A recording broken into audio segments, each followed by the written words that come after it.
and we have been in constant touch with the government of Sri Lanka. Our position is clear and categorical.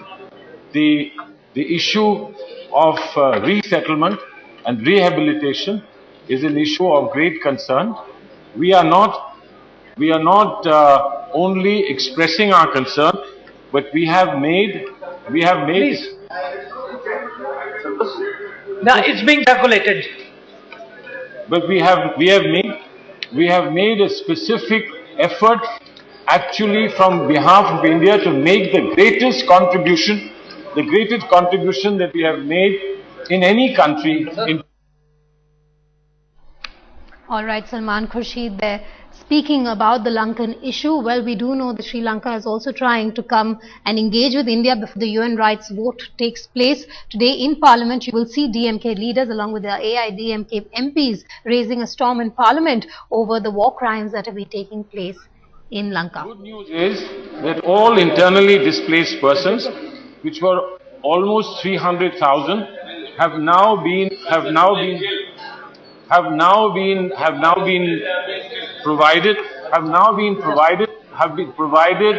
rehabilitation, and they are now back. मंत्री जी बोल रहे हैं, please. जो ये statement आए हैं, ये स्टेटमेंट सारे अंग्रेजी में आए हैं। आपसे आग्रह है कि इसको हिंदी में भी जो है। Please order in the house. Sir, Please, honorable members, resume your place. Sir, जो ये स्टेटमेंट हैं वो केवल अंग्रेजी में है, जबकि नियम होना चाहिए हिंदी अंग्रेजी दोनों में। इसलिए हम आपसे आग्रह करते हैं कि हिंदी में भी बंटवा दिया जाए यदि है तो। सम्मानित सदस्य महोदय को, माननीय सदस्य महोदय को, सर, जो हिंदी का अनुवाद है वो उपलब्ध कराया जा रहा है। मैंने हस्ताक्षर करे हैं, वो तत्काल उपलब्ध कराया जा रहा है। माननीय सदस्य महोदय को कोई कष्ट नहीं होगा। ये जो मानसिकता है हिंदी के प्रति, जो उपेक्षा का भाव है, मैं नहीं दर्शाता है। अगर आप मुझे हिंदी में बोलने दें तो मैं आपको हिंदी में सुनाऊं। देश को अंग्रेजी में ही चलाया जा रहा है। अंग्रेज चले गए, लेकिन हम लोगों ने अंग्रेजी को छोड़ा नहीं, और देश को अंग्रेजी भाषा में।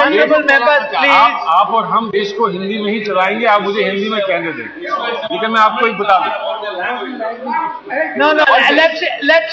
The issue is about the Tamil tradition, not about the language. Sir, मैं माननीय सदस्य महोदयों को इतना बता दूं कि हिंदी भाषा और अंग्रेजी में दोनों में ये उपलब्ध कराया जा रहा है।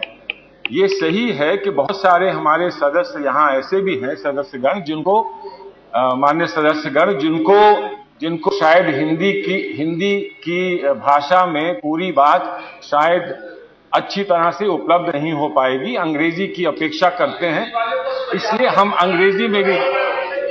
लेकिन ये भाषा का प्रश्न नहीं है, ये भावना का प्रश्न है। ये बहुत ही महत्वपूर्ण प्रश्न है। ये भावना का प्रश्न नहीं है। नहीं, देखिए, इस देश में राज जो है procedures have to be respected, और इसीलिए देश की दुर्गति है। नहीं। Yes. No. Chair, that the copies in both Must be made available. Yes, I'm aware of that. Sir, we made it. I think this lacuna has to be filled fast and quick. Sir, there's no difficulty. The papers in Hindi have been signed, and I have signed them in Hindi. Those papers will be made available. I think it's just the time that's taken by the Secretariat to make them available. I regret if a Hindi version is not available immediately. If the Hindi version is not available, sir, I'm very happy to say this in Hindi and in English. It is a matter of our consideration, the matter of concern, and a matter of a humanitarian nature, which is close to the heart of all members in the House.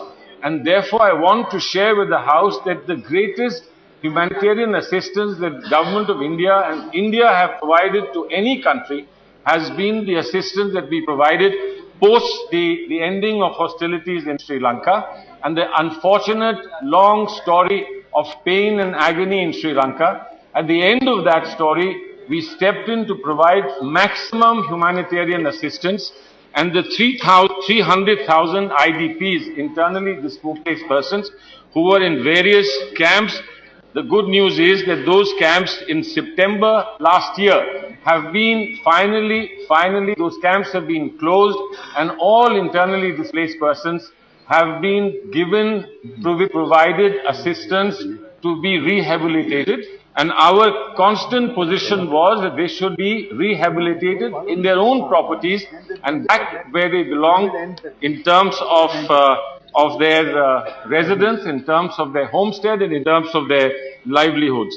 Sir, as we move forward, I want to share with the House that our constant attempt has been to persuade our friendly government of Sri Lanka to stand by the commitments that it has made to the world, and also the Constitutional Amendment 13.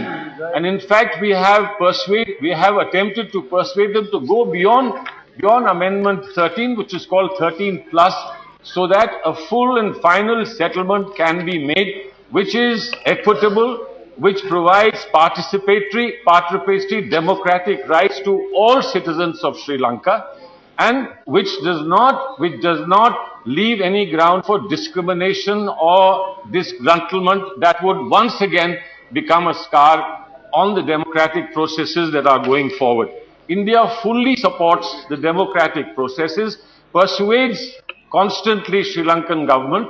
I have had 2 meetings with the foreign minister, and in foreign ministers' meetings have been very rewarding, have been very fruitful, have been very positive, and we do hope that what has been told to us time and again is something will also be reflected in Sri Lanka reaching out to the proponents of the resolution, which is a follow-up resolution to the resolution in which we voted for the resolution. That in this follow-up resolution, I hope that there will be a consensual approach via dialogue and via mediation, that Sri Lanka and the proponents of the resolution can come to wordings and content that will be acceptable to everybody without a serious divide as far as the resolution is concerned.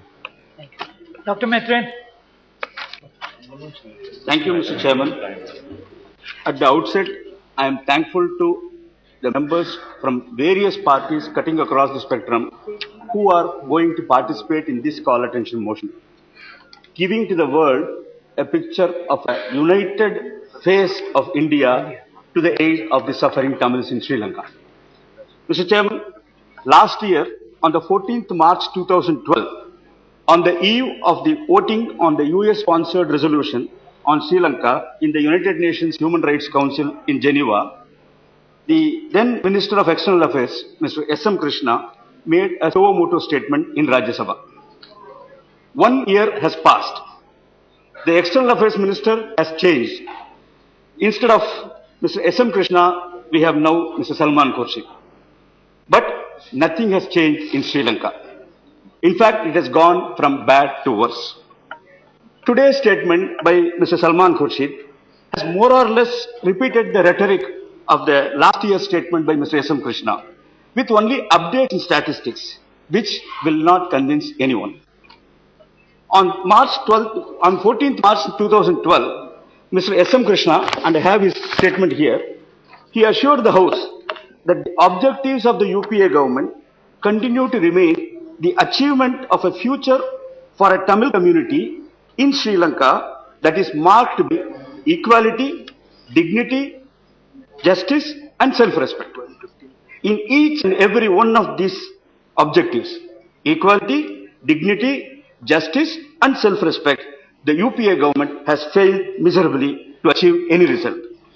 This is because the UPA government refuses to accept the root cause of the ethnic conflict and its blindfolded and misplaced trust on the Sri Lankan president. Unlike the Indian constitution, which guarantees equality to all its citizens, the Sri Lankan constitution positively discriminates against the minority Tamil population of the Sri Lanka. This is at the heart of the decades-old ethnic conflict in Sri Lanka. The LTTE was not the cause, but it is the consequence of the opposition, oppression and the repeated denial of justice for the Tamils by the successive governments in Sri Lanka. The root of brutal civil war lie in the complete disregard of political democracy by the Sinhala majority. This resulted in the decades of political violence, oppression and cultural genocide of Tamils. The Tamils' struggle for justice has come around a full circle with the violent and undemocratic oppressions of the non-violent protests during the period from 1948 to 1983 and the end of an armed struggle in May 2009. This had a heavy price of enormous sufferings of Tamils, forced migrations, humiliations and rapes of women, killing of children, disappearances, deaths, war crimes and genocide. In the final phases of the Elam War in May 2009, more than 40,000 innocent civilians were killed in the last few days only.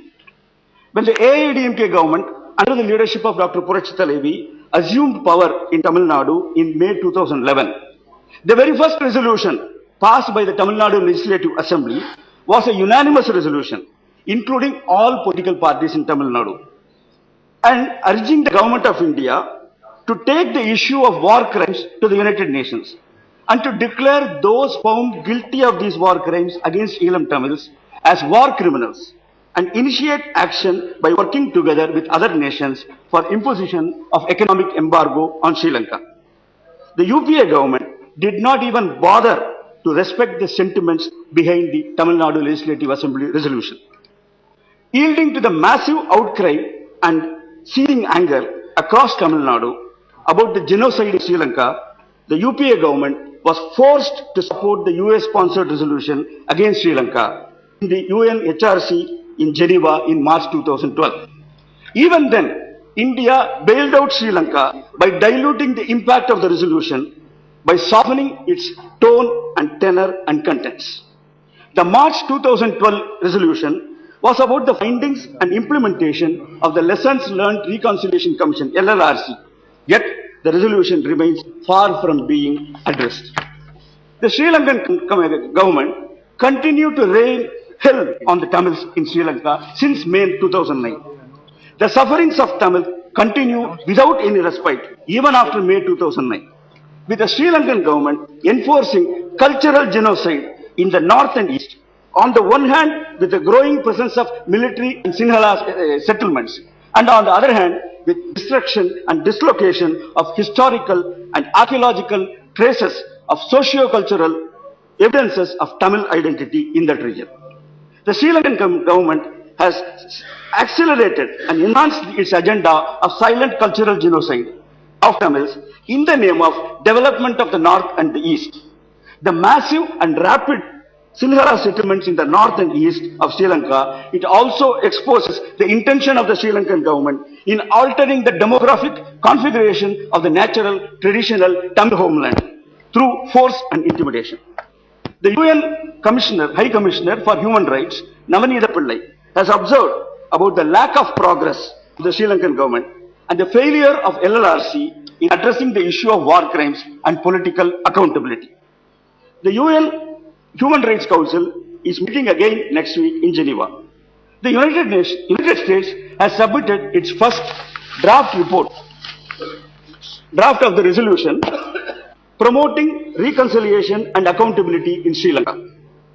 The draft resolution expresses concern at the continuing reports of violation of human rights in Sri Lanka, threats of judicial independence and law of the country, and failure of the government of Sri Lanka to fulfill its public commitments on devolution of political authority.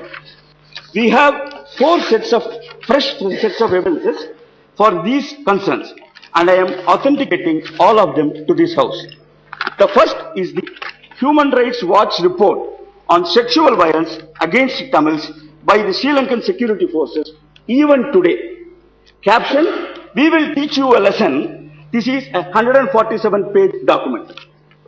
The second is the CD cassette telecast by the Headlines Today channel yesterday night about the sexual violence by the Sri Lankan forces as narrated by the affected Tamil victims.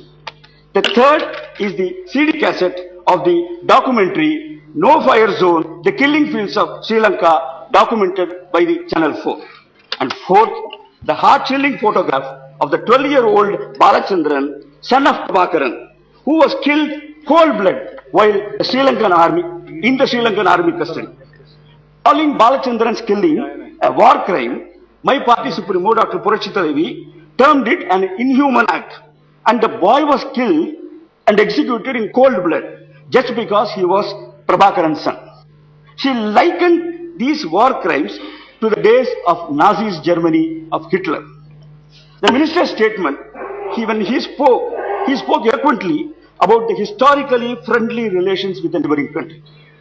Sri Lanka as a friendly country is a thing of the past. A country which carried a systematic genocide of my umbilical cord brethren Tamils, how can it be termed as a friendly country? As far as we, the Tamils, are concerned, Sri Lanka is an enemy country, and it will remain so as long as justice is meted out to the Tamils. And Elam Tamils have been pawns in the diplomatic game between the governments of India and Sri Lanka for over the last 6 decades, with Indian political, military and strategic interests in the geopolitical context playing havoc with the Tamils in Sri Lanka. There is a general perception that the External Affairs Ministry is run not by the ministers but by the diplomats, whose mindset needs to be changed. It is time that the External Affairs Ministry repositions itself from the Lanka-centric foreign policy approach to the Tamils welfare-centric foreign policy approach. There is no environment to address accountability and dispense justice for these crimes committed domestically in Sri Lanka. A country which does not have an independent judiciary cannot investigate itself. During the United Nations Human Rights Council meeting in Geneva in March 2013, as demanded by my Chief Minister Purachita Levi, India should move a single line resolution in the Council condemning the genocide of Tamils in Sri Lanka and demand an independent international investigation. And he urged the government to ask for an economic embargo on Sri Lanka. Finally, a word of caution for my friends from Tamil Nadu. Any amount of conferences in Delhi or Chennai or elsewhere and meeting any amount of ambassadors of 40-50 countries will not wash the sins of the past. People of Tamil Nadu will not accept the sinners suddenly becoming saints. All that you have to do now is to force the UPA government to act and act firmly against Sri Lanka. I hope the minister will address to my concerns and the questions raised. Thank you. Okay. Thank you. Sri D. Raja. Sri D. Raja. No, Sri D. Raja. Sri D. Raja. No, please. Sri D. Raja. I can't hear. Yeah. It is an issue concerned. All of us are concerned. Maitreyan-1, all of us are concerned. Sri Raja. All of us. By self-investigation. All of us are. Explain whichever is No, I will go through the records. No. I will go through the record. If there is anything expungible, I will do that. I will go through. No, please take it. Please. No, please take it. Please. No, I will go through the record, please. See, it is a matter all of us are concerned about it. Now, Sri D. Raja. May I just intervene for Please. a moment? Sir, I forgot to say that my statement in order to take it on record. So I'll be grateful if it can be taken as read, to be taken on record. Yeah, please, you can lay it. Obliged. Thank you. Now, please, D. Raja. Sir, I rise to plead for the justice to the Tamil people in Sri Lanka, and Tamil people migrated from Sri Lanka, living in different parts of the world. While I plead for this, I urge upon my own government, the government of India, to recast its policy towards Sri Lanka. I wish our government remains truthful, not only to the people of this country, our country, but truthful to the international community. Sir, what happened in Sri Lanka? In 2009, the last phase of war was known to everybody. Till 2009, what went on Sri Lanka was genocide. Genocide of Tamil people. Systematic genocide of Tamil people. After 2009, what is happening today is the structural genocide. Let the minister take note. What is happening today is the structural genocide of Tamil people. Sir, last year when we had the debate on the eve of the United Nations Human Rights Council meeting at Geneva, I pleaded that Government of India should move the resolution. Government of India should play a proactive role. India knows what happened in Sri Lanka and India knows what is happening in Sri Lanka. I want the government to put its hand on its heart and tell us that government did not collaborate with Sri Lankan government in the genocide of Tamil people. I am asking, you touch your heart, be truthful to the nation. Did you not give all? Rajapaksa has confirmed it, but I am asking today, did you not support the war waged by the Sri Lankan government on Tamil people? Yes, I am asking, you place the facts. You place the facts, otherwise we will take the facts from Sri Lankan government. So, Rajaji, now you are making a blanket allegation. Sir, it is not blanket allegation. Yeah. I think it is not blanket allegation. It is not a blanket allegation. Sir, I am not yielding. Sir, now I am coming to the present situation. The present situation. Now what is going on is structural genocide, and the Government of India should be aware of this. On March 22, 2012, the UNHRC adopted the resolution promoting reconciliation and accountability in Sri Lanka. After that, anything happened? Even the LLRC or the National Action Program did fail to address the concerns of Tamil people. What is going on today? The threats to freedom of expression and media continue. Several editors of their own newspapers were killed, abducted, and the Reporters Without Borders have placed Sri Lanka at 162nd place out of 177 countries. That is the track record of Sri Lanka, the freedom of press. We do not know what is happening there more. Then, sir, the suppression of free association. Very recently, the Jaffna students, Yalpanam University students, were arrested by Sri Lankan authorities for no reason, and they are all students. And how come the army launched a big attack on the students in Jaffna University? Sir, the rule of law, and I think my best friend, Mr. Salman Khurshid, must know the facts. He talks about 13 plus, not even 13 minus, not even 13. On February 4th, 2013, President Rajapaksa, in his Independence Day speech, repudiated greater political autonomy for Tamil-dominated provincial councils. In doing so, the President has contradicted what commitment he gave to Mr. Ban Ki-moon. What commitment you are talking about now? Where is the 13th amendment? Where is the 13 plus? Where is 13 minus? I am asking. Why do you believe that? Why do you trust that? Why do you mislead this nation? Why do you mislead the Tamil community in India and abroad? I do not agree with that. And Mr. Rajapaksa is the President of Sri Lanka. He has denied. He is not for any autonomy, any added autonomy or political autonomy to Tamil areas, Tamil provinces, and Government of India keeps talking about 13th amendment. What is the meaning of it? Are you not misleading the people? Misleading this country? by talking about the 13th Amendment? Sir, now the extrajudicial violence and intimidation continue in Sri Lanka. Let the government say no.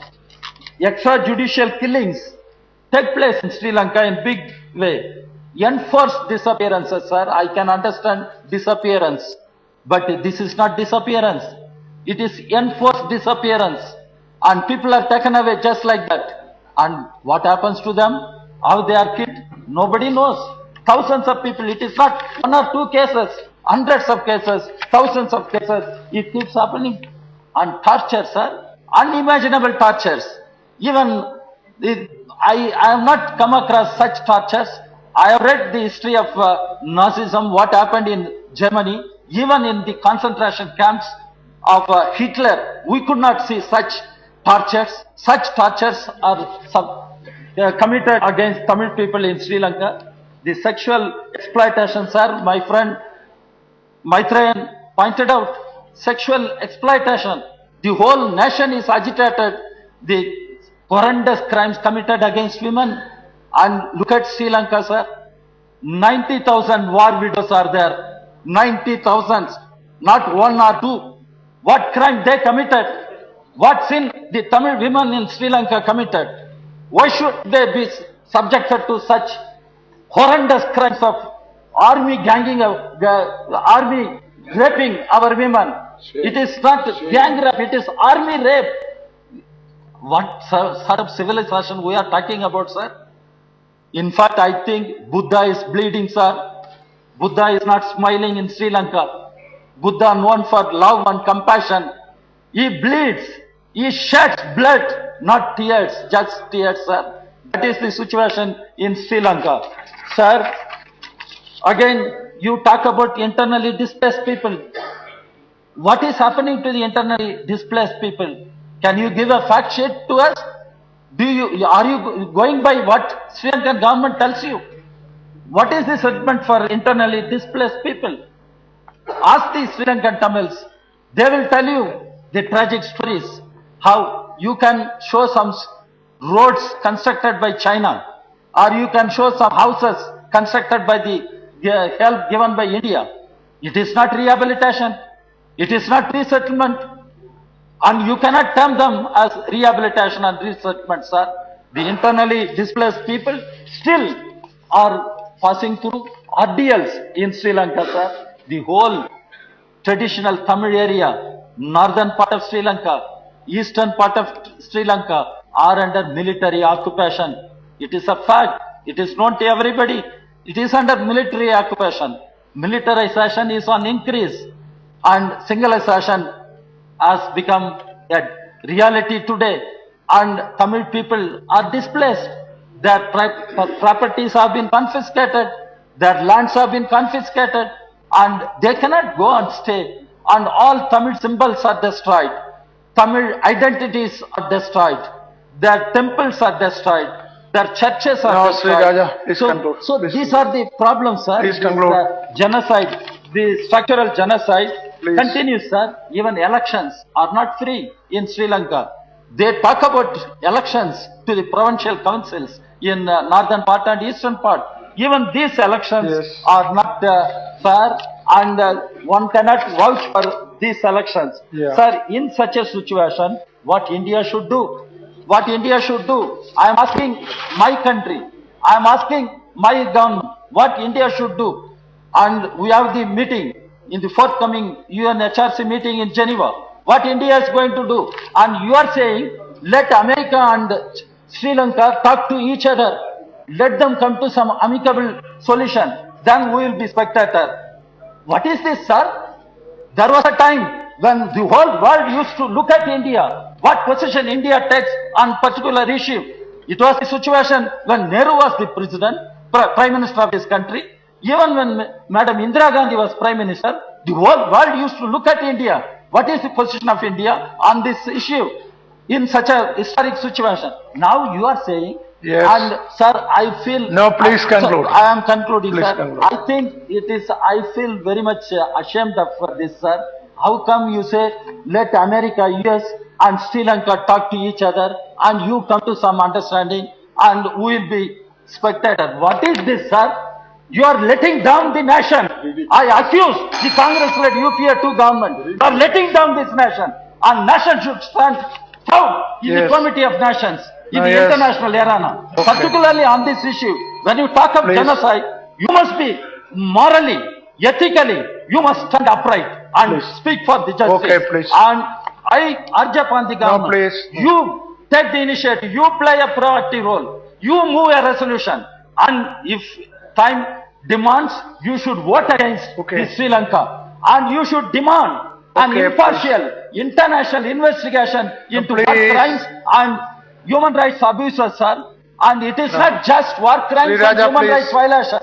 It is genocide, destruction of a race, a Tamil race in the neighboring country. We cannot be spectators, onlookers, leaving it to US and Sri Lanka. And I urge upon the government, you play a proactive role. You move the resolution. You vote against Sri Lanka and you demand an international investigation into war crimes and human rights violations, sir. Otherwise, we will betray the trust that history has in India. Thank you very much. Thank you, Mr. Raja. Now, Sri Tiruchi Siva.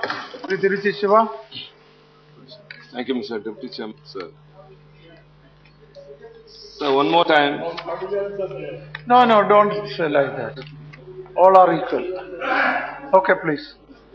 You are confining it to Tamils only. No one else is contributing their participation. So, don't accuse us. So, one more time, sir. We are here with bleeding hearts and tears totally dried.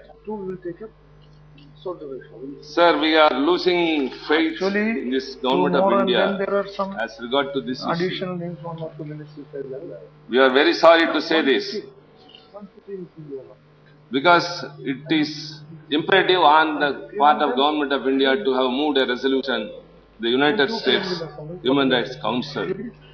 Whereas now we are pleading with the government of India to support at least the resolution moved by another country. It's a sorry state of affair. Sir, our leader, Dr. Kalaignar, and his esteemed leadership, has convened the TESO conference, Tamil Elam Supporters Conference. Recently in Chennai, sir, so many dignitaries from various countries across the world participated in that. We drafted some resolutions which said that only an international pressure on Sri Lanka would end this problem there existing for long. And when our members of parliament on our leaders' instigation visit to various embassies, persuading them to support the resolution, they are all very happy and they were all very much involved in this matter, and they extended their support at the same time. I should say, even outside, many people are questioning us. Of course, the other countries are supporting, the other country is moving a resolution. What is your country doing? And I said at the outset itself that we are disappointed with this government as regard to this issue for two reasons. One is the President's address, and another is the statement which has been laid down before this House by our External Affairs Minister. Sir, the President in his address has said, we are making progress in our engagement with Sri Lanka, including our efforts to resettle and rehabilitate the internally displaced persons there and to ensure a life of peace, dignity and equality for the Tamil people. Sir, this does not serve the purpose. For one thing, you are in constant touch and engaged with which country? A totally inhuman country. A country which is destroying its own people in its country, which has been going on for long, since 1948. Many a time we have raised the same issue in this House. Our party, under our leadership, Dr. Kalaignar, has launched so many agitations, so many demonstrations, so many conferences, so many resolutions. Nothing has brought any result. And so to say, at his age of 90, he participates in a demonstration against the visit of the Sri Lankan President Rajapaksa to India. Whereas the government of India, sir, I should say, when the whole world Many countries across the world are on their heels about the resolution that is to come up in the 22nd session of the UNHRC. India is very cool. Not even a word of condemnation. What is going on in Sri Lanka? Evidences are mounting. The patience which everyone is having is becoming thinner and thinner.